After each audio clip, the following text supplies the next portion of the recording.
nang thengna ba yam phare kaino nang toidu ha nang na mi gi mawa ma puroi ba leri binu pidu pura ga rent thamjilame nang na dum lot khre kaino nang toi chang hey kaino nai do ha nai do kaino do nang na lot na pura thamjilam banu pido adu kumai tok hey kaino habirisibo som kana no mina wari sanai nga damte ye piri knuda ai magi nupini kaya subna je hantak long khip dro haisa kaino haisibo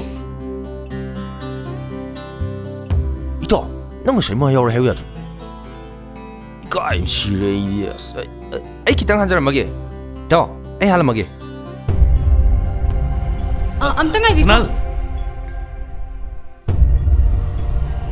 haibirido mayek seng namta haibiram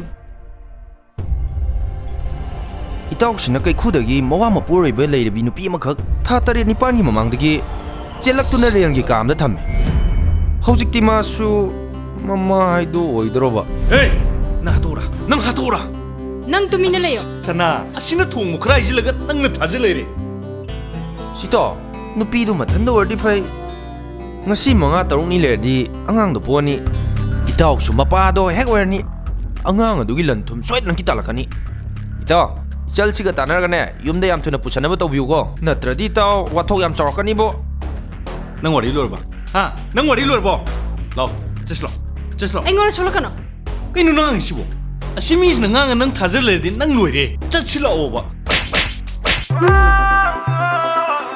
nangi lapsa se tukasaye longam dai da thoki ba thodok to imungi kai khumna ba mang khini khanduna ibungi basing na tapthaki bane aduga nang na hosik na mo ma logduna leiram laba sanal namak simina mane hey nam tala leyo itaw si yorodi ichan ga papata do tan horo ai di chale hey itaw to si yordi faramani ne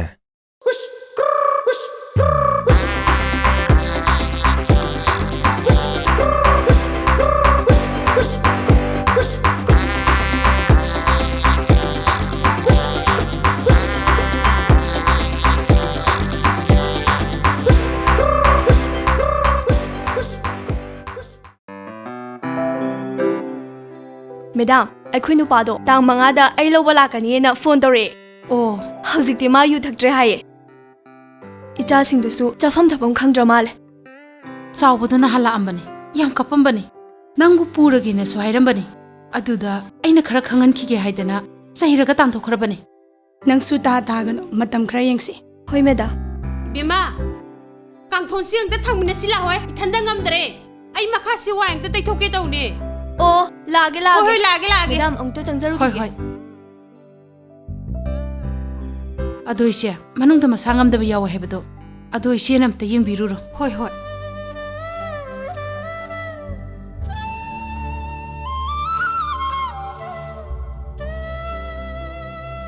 ꯂꯥꯏꯖꯥ ꯍꯣꯝꯁꯤꯗ ꯂꯩꯔꯤꯕ ꯃꯤꯄꯨꯝ ꯈꯨꯗꯤꯡꯃꯛꯀꯤ ꯇꯣꯉꯥꯟꯕ ꯋꯥꯔꯤ ꯂꯣꯏꯅ ꯂꯩ.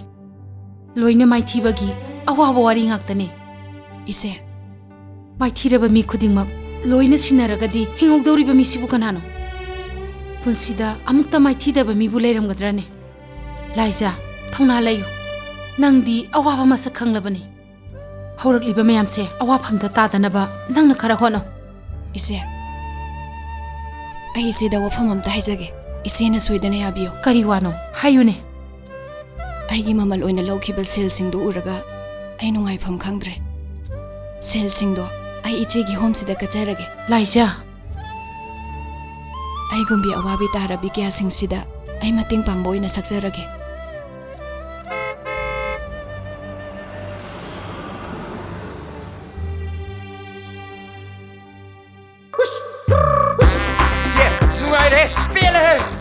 ꯀꯩꯅꯣ ꯅꯨꯡꯉꯥꯏꯔꯦ 이보. ꯒꯝꯕꯤ ꯁꯣꯄꯤꯡꯗꯅꯦ ꯂꯦꯝꯕꯣꯏ ꯊꯦꯡꯅꯩꯌꯦ. ꯌꯥꯔꯦ ꯇꯣ ꯃꯥꯏ ꯋꯥꯗꯣ ꯄꯜꯂꯛꯀꯅꯣ. ꯃꯃꯤꯡ ꯇꯥꯕꯗ ꯇꯨꯀꯠꯆꯩ. ꯑꯩ ꯍꯣꯝꯁꯤꯗ ꯂꯩꯔꯅꯤ. ꯏꯆꯦꯒꯤ ꯃꯇꯦꯡ ꯄꯥꯡꯒꯅꯤ.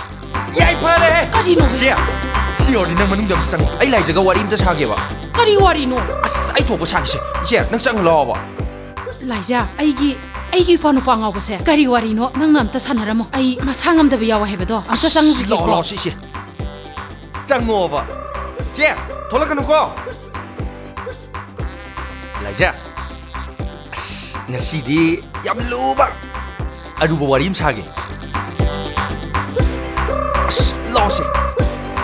Loba. Pamu ba? Thadose. Kiram tayo kita unida. Punsigi oy bawa makaktang ay hay kita unida. Ay nang bune, nang yumda amuhan na halalaroy. Han matarabaso ne, yumgi mau Naobi mana ko kumaga ne, mapam chatpado at may chalaladoy ne. Kaino nang haidubo? Ay muna kalaga lepa ba ne? Nang siya, ay punsigi orage kalle. Ay ko siya gazu tanar ba ne? Nang ga iga luhong na ba numin ne? Ay pansiga tanar doy ne. Numito ay kang baga ne, no siya su ay ko inigi luhong ba yaw bulak piyo na haja doy ne. Pamu ba? Nang madu haino. Ay dilay khata harabine. Mamal yaudrabine. Nangi minay oy bapho ay di matik sate. Minambam ta yaudraba nangi asyang ba thamoy dubo kanana mamal yaudi haino. Nang di nasa kakta phajaw su nati thamoy su taru taruy. Nang na igi punsigi kwai tagi matik sarabine. Ay nangi wado yaba ngamoy. Ay bo warong no. Nang na igi yumda leire, isegi homesida leire dana aina khudong saba lawba maliraba. Aina nang manusi habase. Nang khangliba natro. Pamu ba? Ay po may sama gi mathakta may sama mo hapirano. Ay yung palaroy. Ay sumay suming jerage.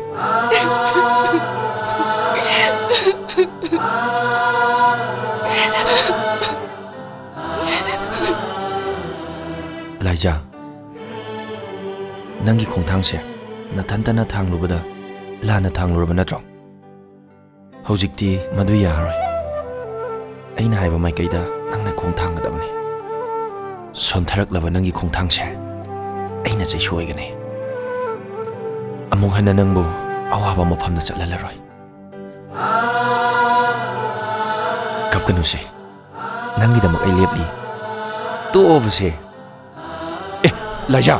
Sige makadang dane panji apa ma leibane ba ibani lohong bagi numito ai lepnarurage ko na dumai tongno nang sidagi hanbaga ta yaroi na ai ga lohongadabane na dumai tongno pamu ko ba ai chale pamu ba pamu ba ai gi wase mu ta ko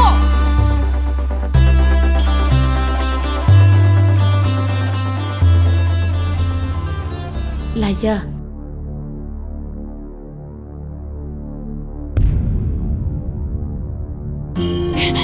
Iche.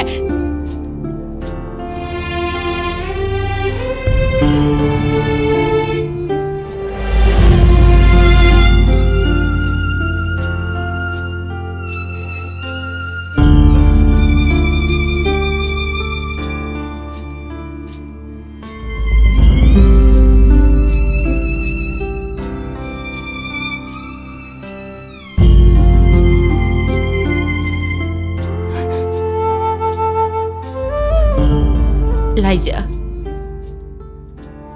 Karigino nangna isibu uraga loli dia.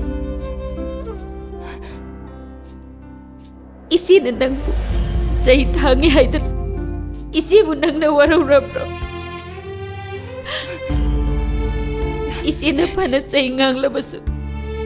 Isile nauna tana kana lairige. Taibang kanana inaugi konggol lirak trabasu. Isina nangi konggol lirak liye.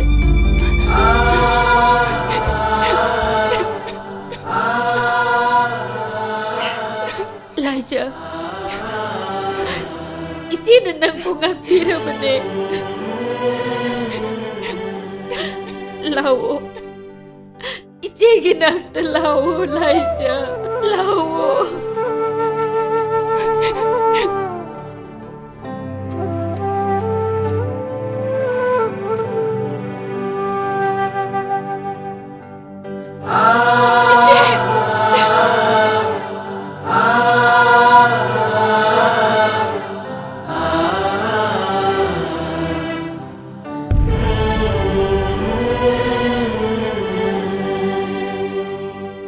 Ibo, nangi sibo kuti su yaudaba. Oza kuthi haibigano apoklon haibiyo apoklon di yaujaraktre do oza igina ningthau kaba nupigina yumsa krisan numita pokpa ada oza afaba numit amta yengbida yadre amta yengbiyoba yengba tare na yeng tare na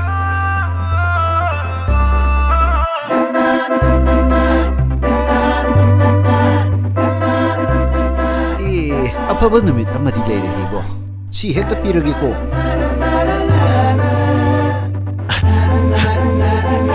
Sure diane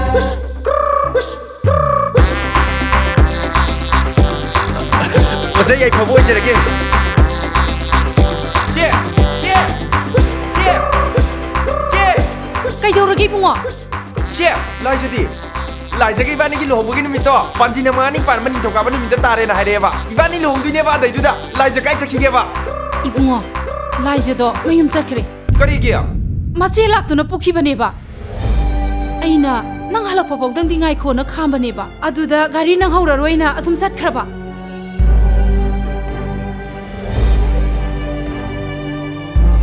ibungo kadai de nomi nang satoi do bo ai yora mani ne tawrise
minungsi khangdri kai gino chatke dana hairama ka chatpadi aidana maya amta ngai biko amta interview ai gi naw ni pine ai adum ngangna jarage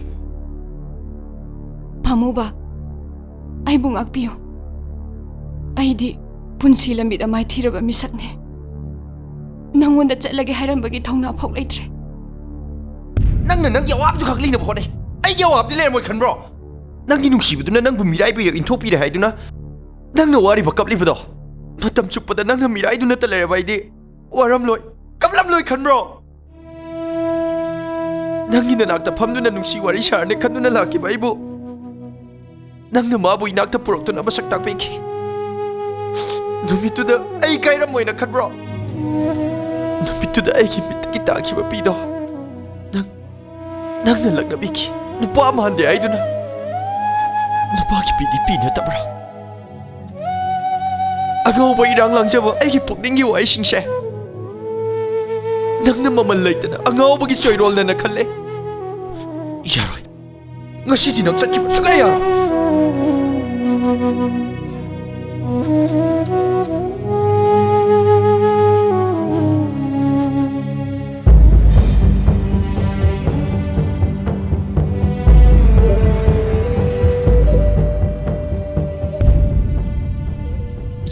Mabu pubikino.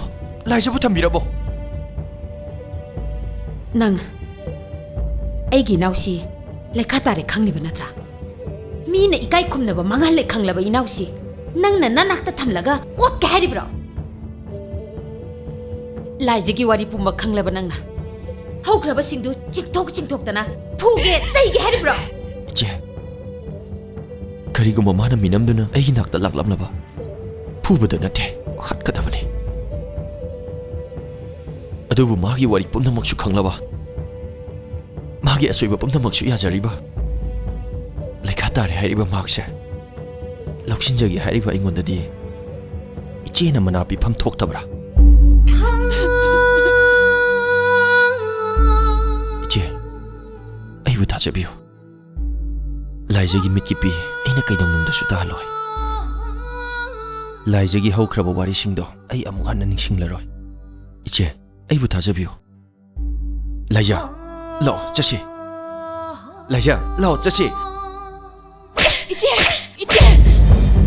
okle nupa na koi ge moite mole na koi ge longnam lang da thuru badagi ngasi chilinaw na ne lekha ta ba min dola do pagli bane nupa na koi na kari gi no nupi bu sana pot kum khalli ba fatta lambi da su na koi na singchan bi ba maisana ai koi da lakhan ba Iche. kire nupa na koi se kire ai koi na kanabu su tazadre nupi koi igde laijrage nupa na koi khakta taibong pan bas da pan mangamre ngo Iche.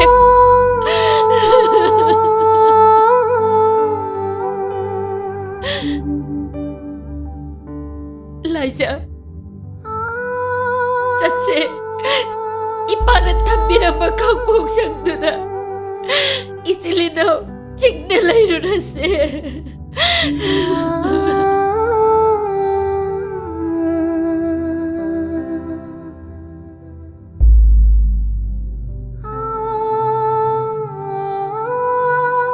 Iche.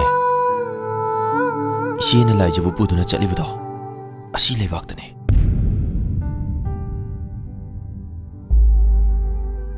Laijagi wari pumba khanglaba lekaiduna. Laijana halakpada muna yengduna. Chibon ngamnagane. Miyamgi minok maraktuda. Laijana kayam kuina hingba ngamgani. Hinglabasu punsigi mitki pi kangdana lengane. Madure isiana pamlibase. Iche.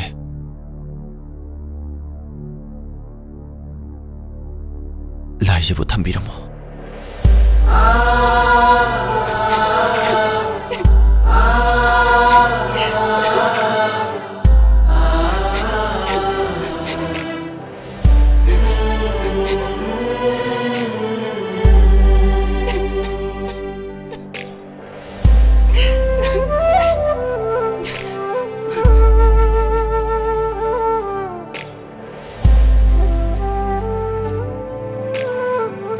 Laija asing manusibabu kanana lotuna tamangamgani pamubagi nusibase asing mauramle mahakna nangkidamaktadi khwaidagi matik chaba misang oirame chalo maki manakta Iche.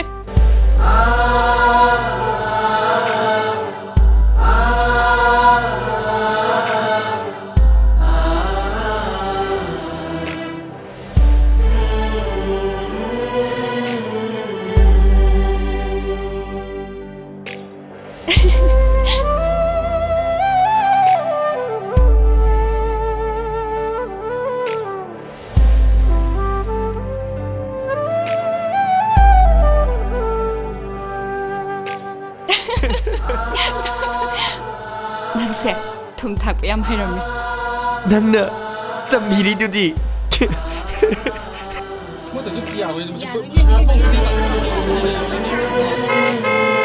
Matam sa ayaw rin hingi.